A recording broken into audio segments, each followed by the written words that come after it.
The Cool Fab British Minibikes Championship is at Red Lodge in Suffolk for round 2. The weather is pretty miserable, but that usually means plenty of action.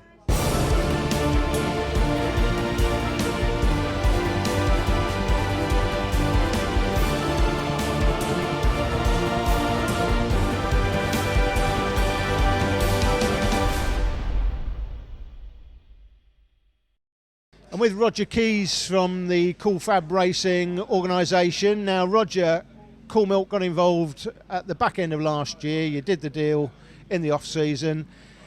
Tell us about how that's changed things. We've obviously seen massive changes really at round 1 at Llandau. How's it changed from your point of view? Totally changed. Unbelievable. They've just taken over the background, which we never had time to really do. They've brought in lots of top riders. They've brought in the hospitality, the event centre. It's unbelievable, and it's going to be really great for the kids, because not only will they help us, they're going to help the kids, because they're going to see how high profile this is, all the teams.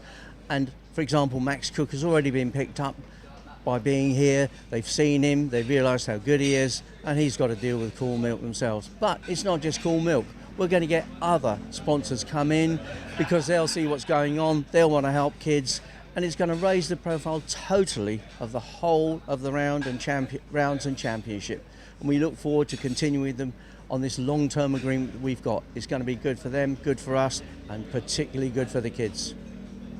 So let's get cracking. Round 2, and it's the AC40 rookie class who's up first. Ben Smith and Cameron Sewell on the front row with Alexander Merchant and Mason Foster. Tilly and Garnus, Woodcock and Gritton, Phillips, Stuart Campbell in 10th position, and then Kirsch, Hopkins and Josh Kirsch right at the very back. It's going to be an interesting run off the grid. Away we go, and that is a good start right from the front. Clean getaway this time, and the conditions at least better than at Llandau, first round of the championship, but already, Alan, very tricky still. Very tricky, because it is, you can't tell from these pictures, there's a bit of moisture in the air. You can see that the track is drying in parts, but it is still quite moist, a little bit of drizzle in the air, so you can see some of them in the mid-pack here tiptoeing round, but these guys at the front, these are the fast boys. It was Ben Smith here, who was quick last time, but if you remember, didn't seem to make the grid for the TV race last time, and then joined the race as it went on. It was Cameron Sewell that dominated that day. He's not dominating at the moment, though. No, indeed. We predicted that, didn't we, last time out? We did say Cameron Sewell wouldn't have it all his own way, and he's got challenged not only from Ben Smith, but from Alexander Merchant as well. He was the championship leader on points after the first round, thanks to his brilliant consistency.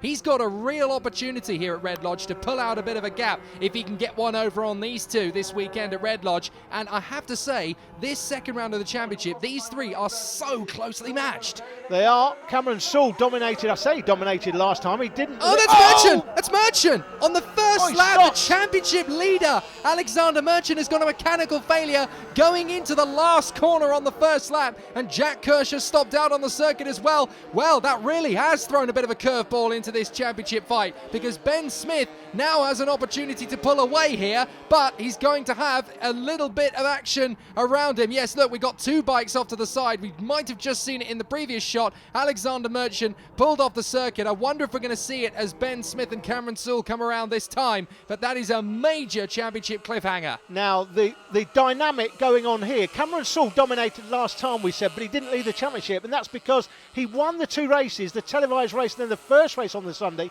In the third race on the Sunday, Cameron here on the blue bike was leading by a mile. We weren't there televising that. He was leading by a mile, but crashed and didn't finish. And if you DNF in this championship, you don't score any points. Now, you can see Alexander Merchant's disappeared. He's actually got the bike going again. We've got Johnny Garness off as well. Yep. He stopped on the back straight. The dynamic going on here is that Alexander Merchant, had he not got the bike going again, wouldn't have scored any points as the championship leader in this race. But if he's got it going again, he has. There you go. There's the graphic. He will score points, so it keeps his championship points ticking over. Cameron Sewell lost 25 points, for example, leading by a mile in that third race at Llandau, crashed, couldn't get it going again, and dropped 25 points. He came out of the round with 50. Alexander Merchant scored 56. So Cameron Sewell ended up in third place because Ben Smith was second. Looks like Ben Smith will be taking the championship lead. Yeah. That's Taylor Stewart Campbell's information. Well, third position now is Mason Foster. We just saw him out the back of this little battle. He's there in third position quite solidly over the first couple of laps. He's running very well.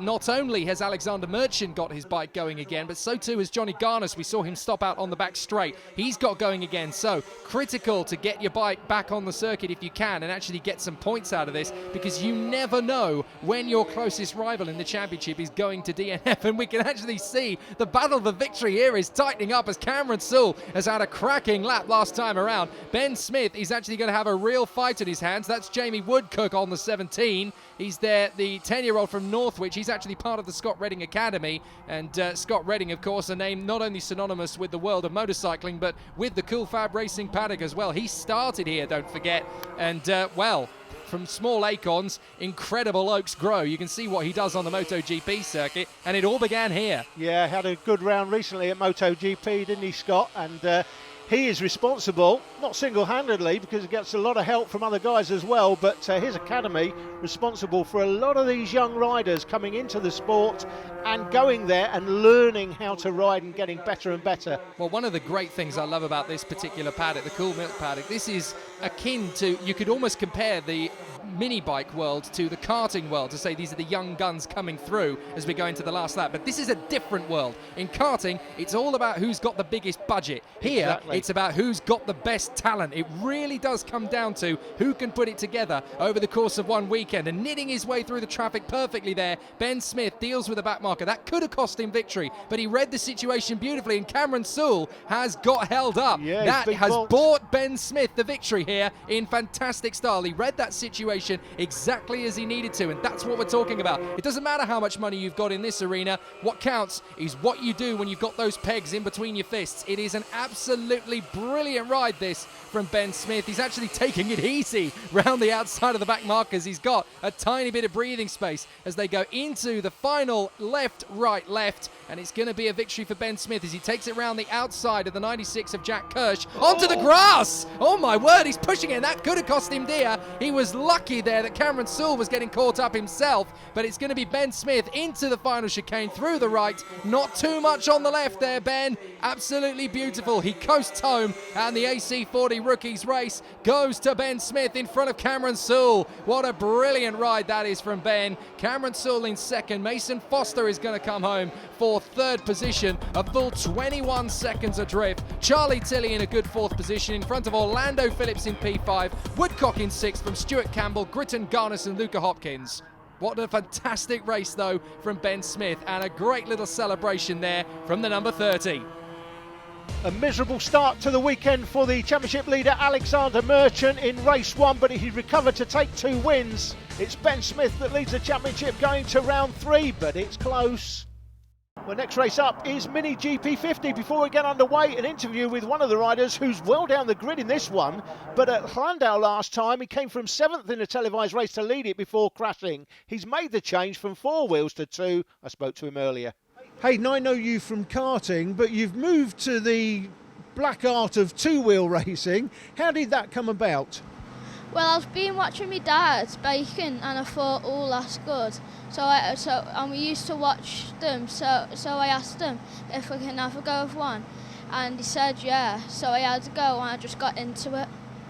And at Llandau, of course, you came from 7th early on in the race to lead the race. Now I know you crashed in the hook, unfortunately, but that must have given you a lot of confidence moving forward, surely. Yeah, because of crash, I knew not to gas it on too much in the corners. So hopefully if it goes wet, I know what to do now. And it looks like it's going to be wet for the race today. How's it been going so far here at Red Lodge? It's going good. I prefer the wet than the dry. Okay, well, good luck today. Thank you. Well, the switch from 4 wheels to 2 hasn't been going too badly. He's right there in the mix, just outside the top 10 off the grid. It's Harvey Claridge and Callum Beach on the front row, with Cameron Hall and Scott Ogden on the second. Pinson, Knight, Crockford and Hopper are just in behind, with Rainford alongside Luke Coggins, Vince Smart, Holly Harrison, Saffron Watley completing the field. Away we go, and it's a cracking start from Harvey Claridge. Great start too from Cameron Hall, who looks as though he might just get an opportunity to move up into second position, although I think Callum Beach may have just held him off. Scott Ogden, I think, has just held him off. Scott Ogden, it is in second. There is on the 19. Cameron looking up the inside, looks like he may take that position though. Harvey Claridge, a comfortable winner last time, as Hall comes through to second. Looks like Ogden under pressure now from Callum Beach. So it is Harvey Claridge. Look, he's clearing off already, Jake, and Ogden nearly loses it. That is absolutely astonishing. We ride on board with Oscar Pinson as he chases down, I think that's got to be Callum Beach, hasn't it, in 4th position. So now they make their way to the final chicane. Claridge is disappearing. He's found another gear and is off into the stratosphere. Meanwhile, it looks as though Cameron Hall is going to have some severe difficulties with Scott Ogden as they head into the left-hander. Not too careful here. They've got to be a little bit aggressive on the exit, but they've also got to balance the fact that it's still very tricky out there. Cameron Hall, the 12-year-old from Barnsley, holding on to 2nd position. Don't forget, he was the GP50 winner at Rowra last year, so he knows exactly what it is to win from the front, and he's going to have to work hard to keep up with Claridge. Back on board with Pinson, still Callum Beach up in front of us, the 10-year-old. Don't forget, he was the Minimoto Junior World Champion 2 years ago, so stepping up to GP50, he's actually taken to it very well as Callum Beach, and he's proven to be a very strong talent for the future. This top 5 disappearing, but Pinson might get an opportunity.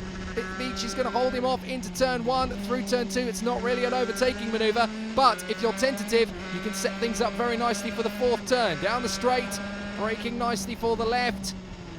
Not too much curb taken by these guys in these conditions. They might be a little bit more aggressive in the drive, but they've got to be so tentative in the early stages. But you can see it's all starting to tense up here from 2nd to 5th. It's tightening up again, Alan.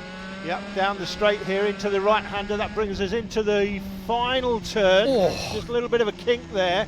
Left-hander now, final turn, and that's a lap of the track here at Red Lodge. Fantastic little track on board there with Oscar Pinson. Claridge fastest lap, 0.160 faster than anybody else on the track. There's the 71 going through the picture. He's obviously suffered from the interview curse, Jake. Absolutely. It's always the way, isn't it? The one who gets interviewed by the television. Oh, and down. Who is that? That looks to me like the Holly 15. Harris. That is Holly Harris, the 10-year-old from Chippenham. That's a very easy mistake to make into the final turn. Just a lack of grip there, and the bike decided, I'm not going to play ball with you this time.